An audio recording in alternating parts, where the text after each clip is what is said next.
sa inyong lahat. Isama po natin sa ating mga panalangin sa banal na misa ngayon ang mga sumusunod. Thanksgiving and special intentions of Cancer Warriors Foundation, Sylvia Maralet, Vicky Ilagan and family, Gutierrez and Parilla family, Rolly and Celi Arcibal and family, Villa and San Pedro family, Vicky Dagami and family, Cora Swagel and family, Penny Bescocho, Manguera family, Mangaliman and Viasos family, Bilarmino family, Rodel and Mali Medinilla and family, Velasco and Vargas family, Gilbert Peng Gina Malelang and family, Roel and Gay Malelang Ribadeñera and family, Engineer and Mrs. Aben and Ningning Tan and family, Congressman Lord Alan Velasco, special intentions of Mangana and Reyes family, for the safety of the doctors, nurse, hospital staffs, military, government officials, volunteers, priests, and laypersons all over the world. And birthday blessings for Linda Arias, Lermy Mapunat, Hannah Pay Padulina Arteche, J.R. Eagle, Jocelyn Insigne, Joanne Grace Martola, Michelle Malelang, Dr. Robin De Mayuga Narvaez, and Rosalinda Bautista. Healing prayer for Dennis Simanya, Rosemary Olivar, John Magturo, Father Ted Calao, Maribel Isaac, John San Pedro, Joseph Wilfredo Serviliano, Monchito Kendosa, Erwin Chua Reyes, Teres V. Rigor, Lena Alcantara, Chofila Kendosa, and Idil Saher. For eternal repose of the souls of Loretta and Luciano Gutierrez, Pedro Malabanan Jr., Brother Dindo Maralet, FSC.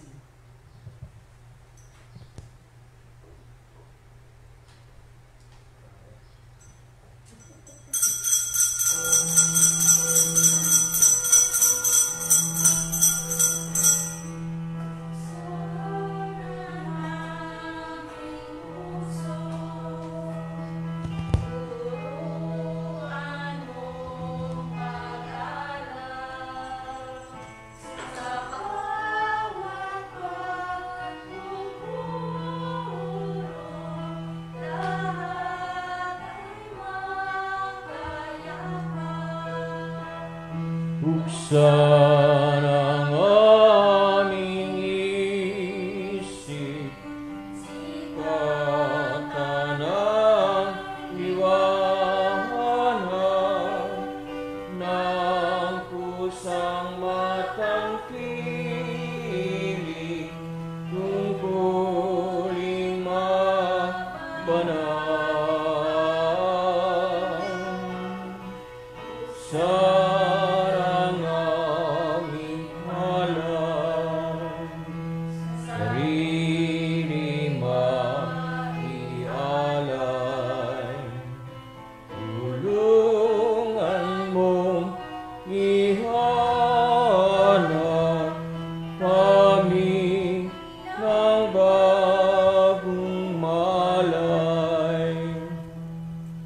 Sa ngalan ng Ama at ng Anak at ng Espiritu Santo, sumainyo ang Panginoon.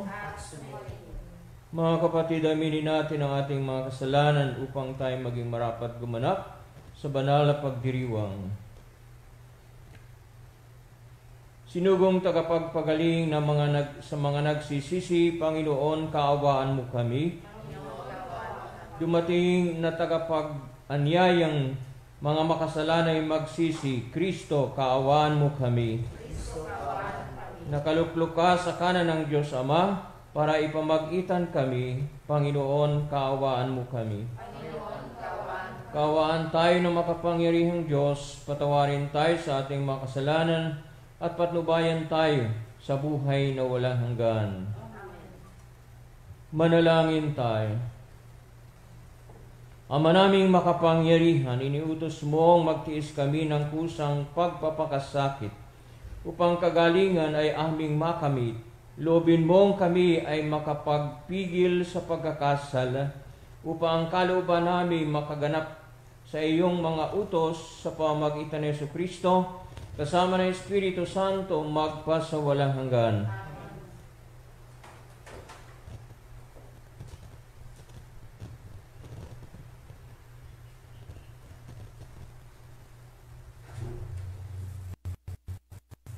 Sa aklat ni Propeta Daniel. Panginoon, dakila at makapangyarihang Diyos, na laging tapat sa umiibig sa iyo at sumusunod sa iyong mga utos. Nagkasala po kami, nagpakasama kami at sumusuway sa iyong mga tuntunin at kautusan. Hindi kami nakinig sa iyong mga propeta na nagpahayag sa aming mga hari, tagapamuno, magulang at sa buong bayan. Panginoon, ikaw ay laging nasa matuwid at kami ay laging nasa kasamaan tulad ngayon. Ang buong Huda at Jerusalem, ang buong Israel, ang lahat pati mga itinapon mo sa iba't ibang dako dahil sa kataksilan sa iyo. Kami po, ang aming mga hari, pinuno, at ang aming mga magulang ay laging nagkakasala sa iyo. Ikaw, Panginoon, ay mahabagin at mapagpatawad sa kabila ng lagi naming pagsalansang at pagsuway sa mga utos na ibinigay mo sa amin na iyong mga alipin sa pamamagitan ng iyong mga propeta. Ang salita ng Diyos. Salamat sa Diyos. Panginoon, aming hiling, patawad sa sala namin. Panginoon, aming hiling, patawad sa sala namin. Huwag mong parusahan kaming mga anak sa pagkakasala ng aming magulang. Ikaw ay mahabag sa mga lingkod mo, pag-asa'y pumana.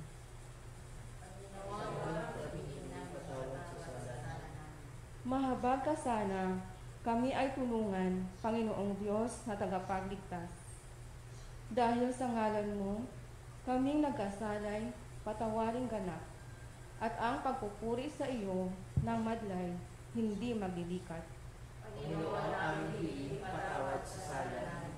Iyong kahabagan ang mga bilanggong kanilang hinuli.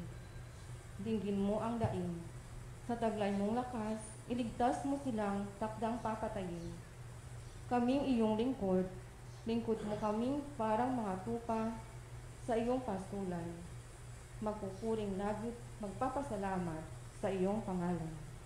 Panginoon, aming hiling, patawad sa sala namin.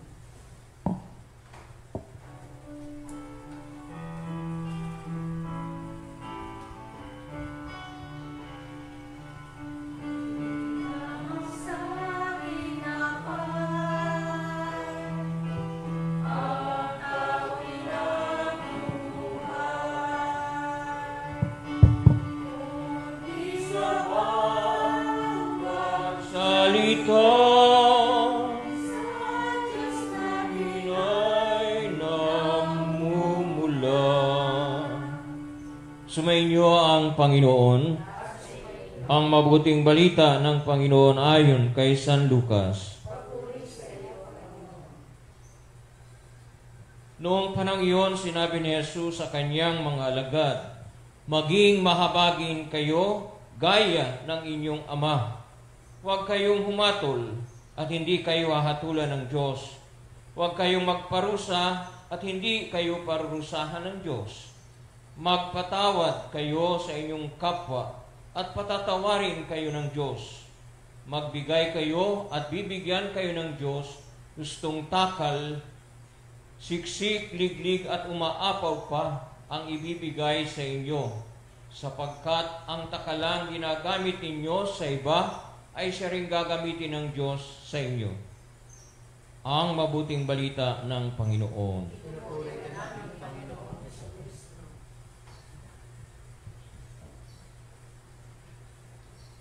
Malinaw na inihayag sa atin ng ating mga pagbasa at latigit ang mabuting balita ng Diyos ay Diyos na nag-uumapaw ang habag sa ating mga tao. Kaya nga't ang kanyang paganyak sa atin ay tayo rin naman ay dapat maging mahabagin. Malinaw kung papaano sa ating ebanghelyo, sabi ng Panginoon, una, iwasan ang paghatol sa kapwa. Ang dagliang paghatol sa ating kapwa ay bagay na maari ding nagsasalamin na kung ano tayo. Ang dagliang paghatol laban sa ating kapwa ay maaring bumalik sa atin. Kaya nga ito ang una na hinihingi sa atin kung papaano tayo magiging mahabagin. Iwasan ang paghatol sa kapwa. Ikalawa ay maging mapagpatawad.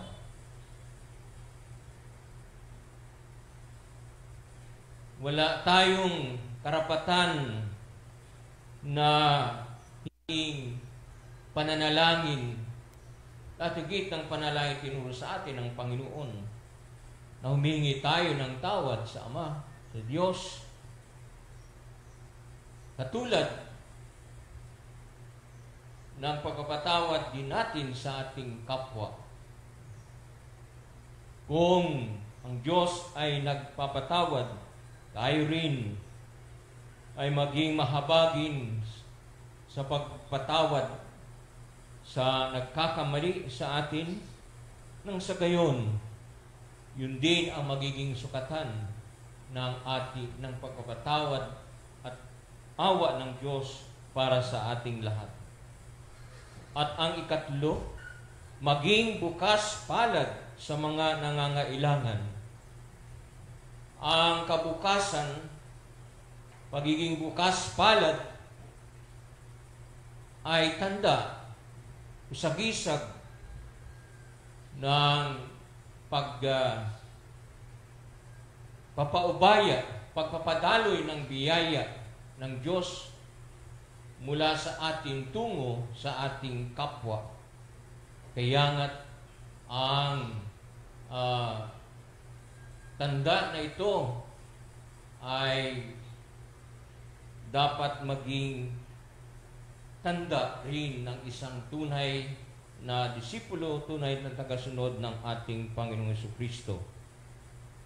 Ang bukas na kamay, ang bukas na palad ay tanda ng pagmamalasakit ng Diyos na kumikilos rin sa atin, sa ating pagiging bukas palad din sa ating kapwa, tanda ng habag at awa ng Diyos.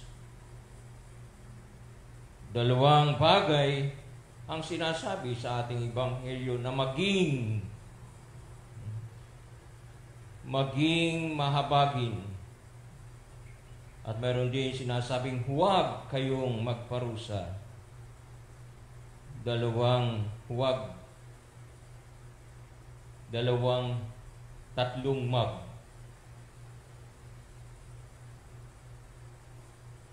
Magpatawad, magbigay, at maging bukas palad. Ito mga kapatid, ang tanda ng Diyos ay kumikilos sa pamagitan natin. Kung siya ay nagbibigay awa sa atin, gayon din tayo dapat tayo'y magbigay awa at malasakit sa ating kapwa.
Puri-puri kayo sa Panginoon.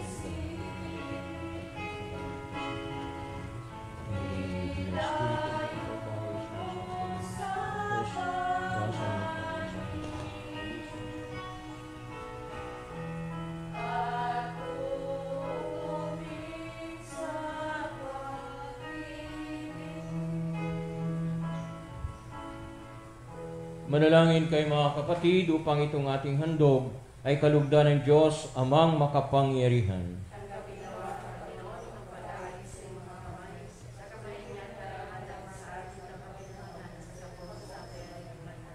Ama naming mapagmahal o Ama naming lumikha, paunlakan mo ang aming pakiusap na kami lumaya sa pagkakasangkot sa masama upang makapaghain kami ng paglilingkod sa pamamagitan ng Jesucristo kasama ng Espiritu Santo magpasawalang hanggan. Sumainyo ang Panginoon. Itaas sa Diyos ang iyong puso at diwa.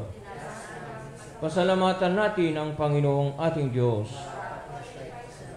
Ama naming makapangyarihan, tunay ngang marapat na ikaw ay aming pasalamatan sa pamamagitan ng Jesucristo na aming Panginoon. Sa pagbabaka sakaling kami bubuti, isinugo mo sa Jesucristo upang pangunahan kami. Bilang pagsunod sa iyong atas na bigay, ipinahayag ng iyong anak ang iyong kalooban na ang mga apit dukha ay kanyang damayan. Ngayon ay iyong inihahandog ang pagkakataong aming maisaloob ang kanyang ganap at kusang paglilingkod upang sa iyo'y lagi kaming makasunod. Kaya kaisa ng mga anghel na nagsisiawit ng papuri sa iyo, nang walang humpay sa kalangitan kami nagbubunyi sa iyong kadakilaan.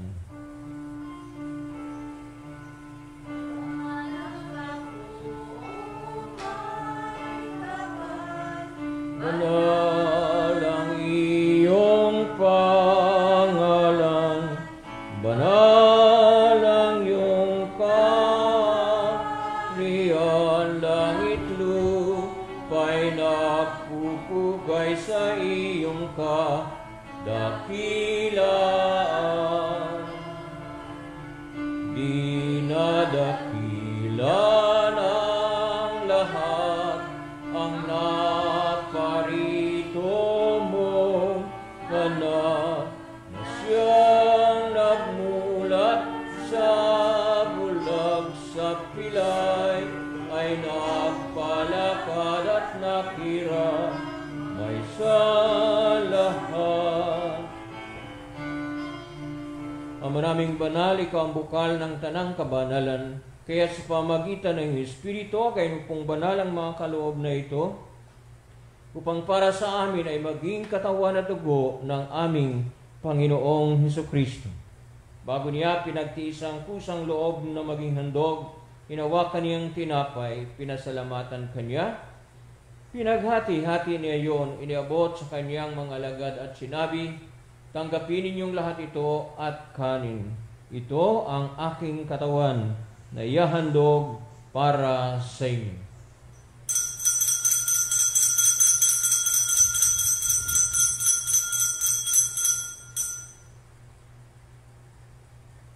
Gayun din naman, nung matapos ang hapunan, hinawakan niya ang kalis, muli kanyang pinasalamatan.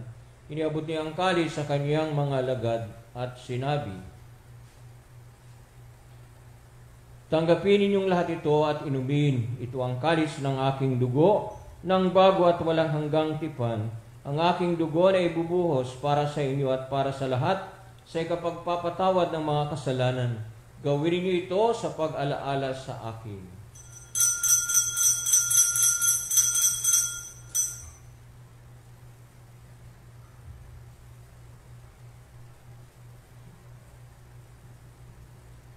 Pagbunyin natin ang misteryo ng pananampalataya.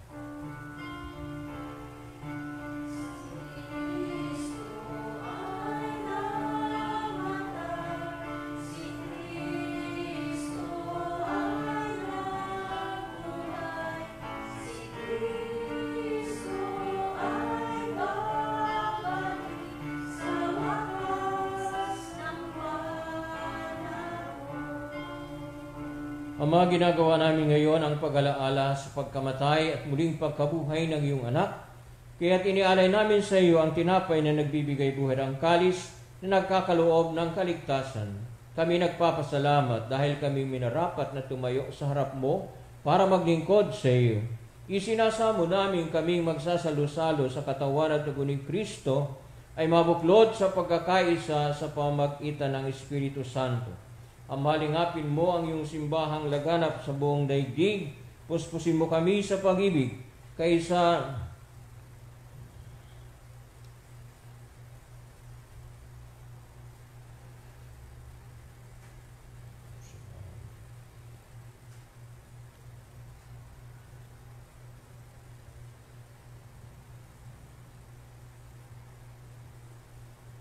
Isinasamo namin kaming magsasalo-salo sa katawan na di Kristo ay mabuklod sa pagkakaisa sa pamagitan ng Espiritu Santo. Amalingapin mo ang iyong simbahang laganap sa buong daigdig. Puspusin mo kami sa pag-ibig kaysa ni Francisco naming Santo Papa at ni Marcelino Antonio naming Obispo at ng Tanang Kaparian. Alalahanin mo rin mga kapatid naming nahimlay, may pag-asang sila'y muling mabuhay, gayon din ang lahat ng mga pumanaw. Kaawaan mo sila at patuloyin sa iyong kaliwanagan. Kaawaan mo at pagindapatin kaming lahat, makasalo sa iyong buhay na walang wakas, kaysa na mahal na Birhen Maria na ina ng Diyos, ni San Jose na kanyang banal na esposo, kaysa na mga apostol at ng lahat ng mga banal na namuhay dito sa daigdig ng kalugod-lugod sa iyo. Maipagdiwang nawa namin ang pagpupuri sa ikararangal mo sa pamamagitan ng iyong anak na aming Panginoong Hesukristo. Sa pamamagitan niya, kasama niya at sa kanya ang lahat ng parangal at papuri ay sa iyo, Diyos amang makapangyarihan, kasama ng Espiritu Santo magpasawalang hanggan. Sa tagubili na nakagagaling na utos at turo ni Jesus na Panginoon natin at Diyos, ipahayag natin ng lakas loob.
At huwag mo kami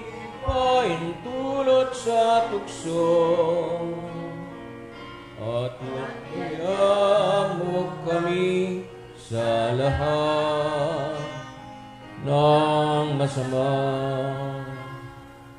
Hiniling namin kami adyan sa lahat ng masama, pagkalooban ng kapayapaan, araw-araw, iligtas sa kasalanan at ilayo sa lahat ng kapahamakan. Samantalang aming pinanabikan ang dakilang araw ng pagpapahayag ng tagapagligtas naming si Yesu Kristo.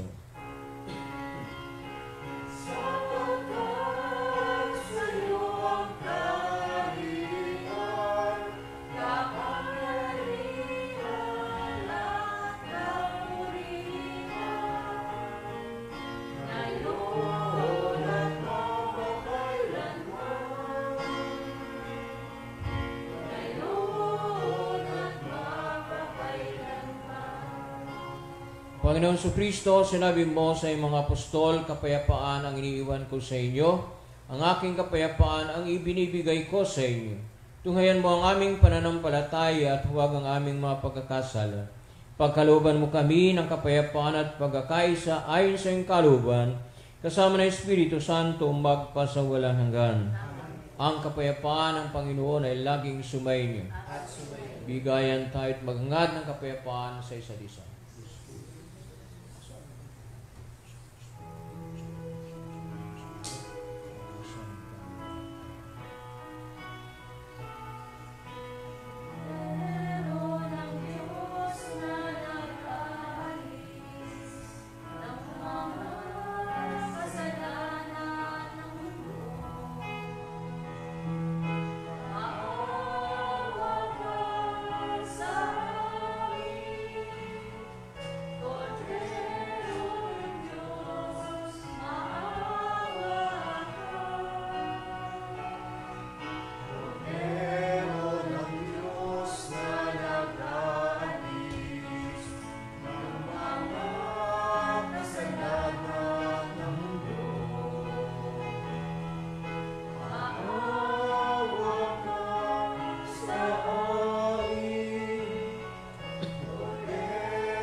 Narito ang ating Panginoong Hesus, ang Kordero ng Diyos, na nag-aalis ng mga kasalanan ng sanlibutan. Mapapalad tayo na inangyahan sa kanyang banal na piging.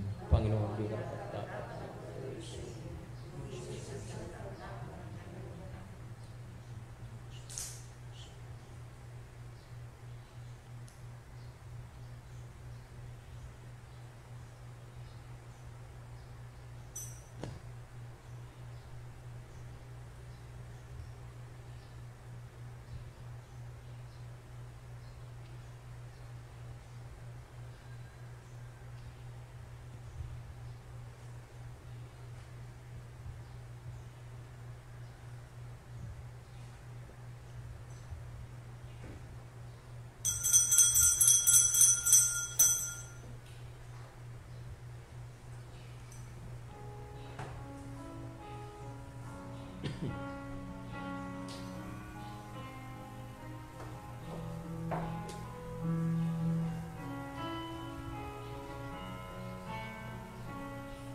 act of spiritual communion.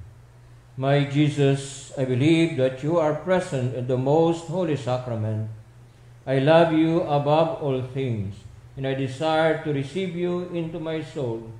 Since I cannot at this moment receive you sacramentally, come at least spiritually into my heart. I embrace you as if you were already there, and unite myself wholly to you. Never permit me to be separated from you. Amen.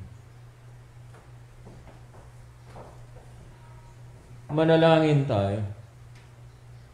Ama naming mapagmahal, ang aming pakikinabang ay sinawang magdulot ng kapatawaran sa aming mga kasalanan upang kami makasalo sa ligaya sa kalangitan sa pamamagitan ni Jesucristo kasama ng Espiritu Santo magpasa walang hanggan. Oratio Imperata. O Diyos, amang mapagmahal, muli po kaming lumalapit sa panahong ito ng pagsubok. Niling namin ang inyong biyaya upang aming malampasang lahat ang panganib na dulot ng COVID-19 na marami na ang napektuhan at maraming buhay na rin ang nakuha. Ipinapanalangin namin na ang lahat ng may karamdaman na dulot ng virus na ito ay agara na sanang gumaling at muling makabalik sa pagpupuri sa inyo. Ganoon na rin ang sidhin ng aming panalangin para sa mga taong naglilingkod at gumagampan para sa kapakanan ng iba, pangmasok po ang karamdamang ito at mapigilan ang higit pang pagkalat at pananalanta nito. Nagpapasalamat po kami sa bakunang na isulong sa patnubay ng iyong mga kamay. Pagpalain mo ang aming pagsisikap na wakasan ng mga bakuna ang pandemya sa aming bayan. Sa inyo po namin ipinagkakatiwala ang lahat ng mga mahal namin sa buhay at kami buong kababaang loob na humingi ng inyong pong patnubay upang hindi namin malimutang paglingkuran ang mga aba at higit na nangangailangan lalo na sa mga panahong ito. Ang lahat ng ito ay aming hinihiling sa pamamagitan ni Jesucristong Panginoon namin at ang Espiritu Santo magpasa walang hanggan. Mahal na Birhen ng biglang awa, San Jose, San Rafael Arcangel, San Roque, San Lorenzo Ruiz, San Pedro Calunsod.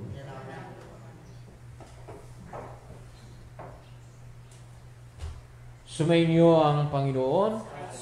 Pagpalain tayong lahat ng makapangyarihan Diyos Ama, Anak at Espiritu Santo. Amen. Tapos ng ating banal na pagdiriwang, humayo tayong mapayapa. Mahalin at paglingkuran natin ng Diyos sa ating kapwa. Salamat sa Diyos.